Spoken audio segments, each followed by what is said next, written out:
Capital थाना police अभियोगकारी संतोष पण्डा अभियोग भित्तिरे तदंत करने अभियुक्त गिरफ कर कोर्ट चालाण कर सूचनाजोग्य अभियोगकारी नवजात शिशुर चिकित्सा पत्नी और माँ कैपिटल हॉस्पिटल को आसते और सेठारे चिकित्सा शिशु को पेडियाट्रिक वार्ड में भर्ती करते। गत 14/4/2024 तारिख राति समय से कैपिटल हॉस्पिटल रे पेडियाट्रिक वार्डर बरंडा उपर विश्राम नेउथुवा समय निजर मोबाइल फोन टी पकेट रखिते। से समय अभियुक्त जनक सुजोग देखि अभियोगकारिणी मोबाइल फोन टी पकेट चोरी कर नहीं जाइथिले।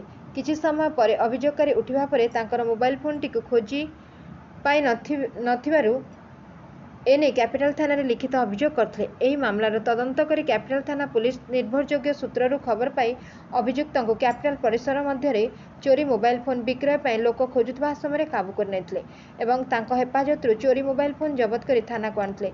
पचराउचरा बेले अभियुक्त निज हेफाजत रे रखिथिबा मोबाइल फोन टी चोरी करथिबा नै निजर अपराध स्वीकार करथिले। वर्तमान मामलार अधिक तदंत चालू रहिछि। Bureau report Ekamra news agency.